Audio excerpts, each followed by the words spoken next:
Car stereo installation, wiring harness instructions for stereos. Learn how to remove a car stereo system and install a new one. Replacing an old stereo is a great job for the do-it-yourselfer, whether you want to upgrade your existing system or make a repair.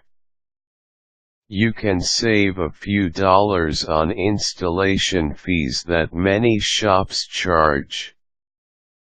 Stereo replacement is easier in some cars, especially larger cars like SUVs, because they have a little more working space behind the dash. If you haven't yet bought your components, take a look the Find What Fits My Car tool at crutchfield.com. This will help you decide what type of car sound system will work best for you. These steps will teach you how to install a car stereo. It is important to note that although the installation instructions are easy to follow, please remember to pay special attention to your safety at all times. Before you begin, turn off the electricity to the car by removing the negative battery cable from its terminal.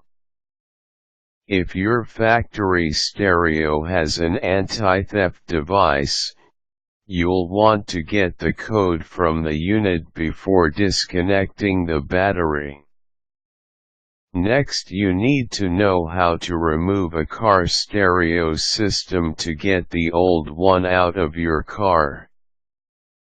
Remove the trim panels surrounding your stereo. Every car is a little bit different here.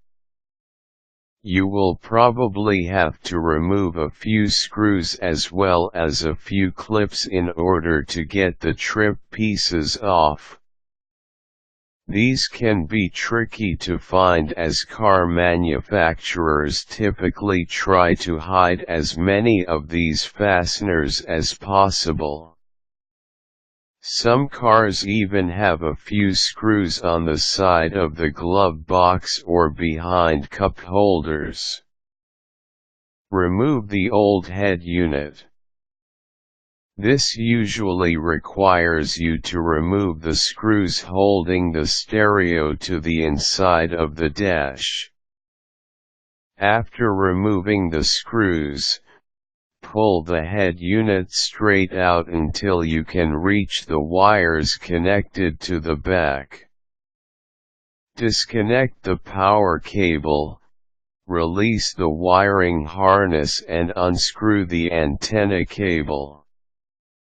The wiring harness is the plastic connector that incorporates all of the wiring for the speaker system into a single connection, or harness.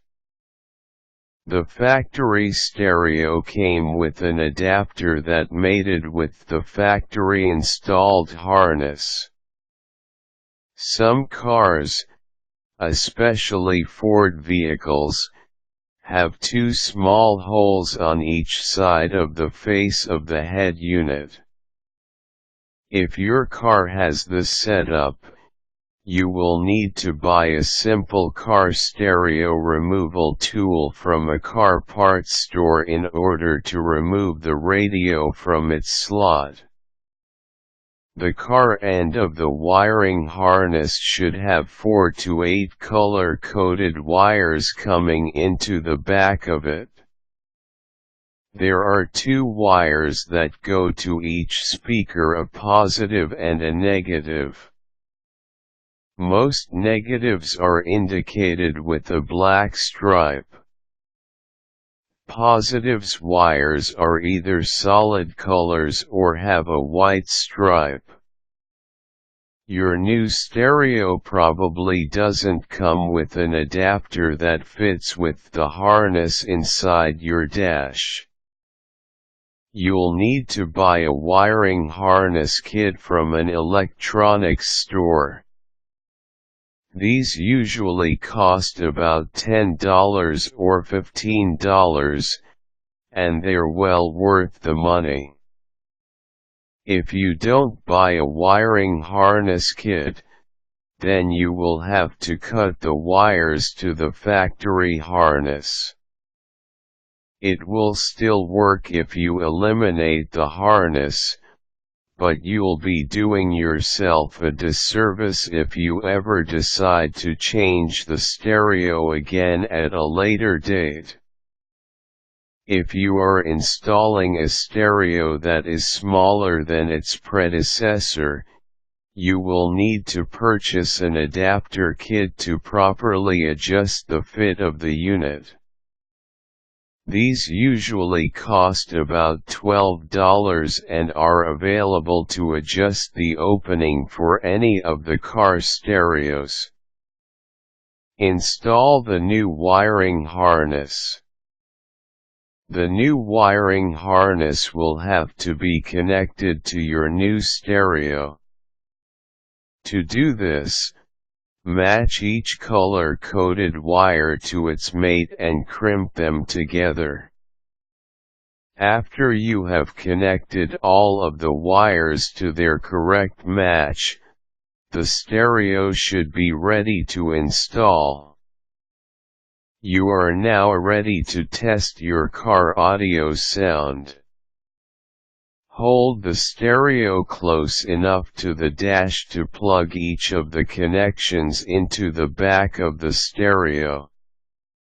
You may want to stop and test your work to ensure that you have correctly matched each of the wires on the harness. Test that the radio fader and balance adjustments behave properly. If everything seems to be in order, then you push the radio the rest of the way into the dash and mount it with screws. Once the stereo is properly mounted, replace the trim pieces and reattach the hardware holding them in place. Required tools: wire strippers, small wire connectors, crimper, screwdriver. Caution: disconnect the battery before working on your car.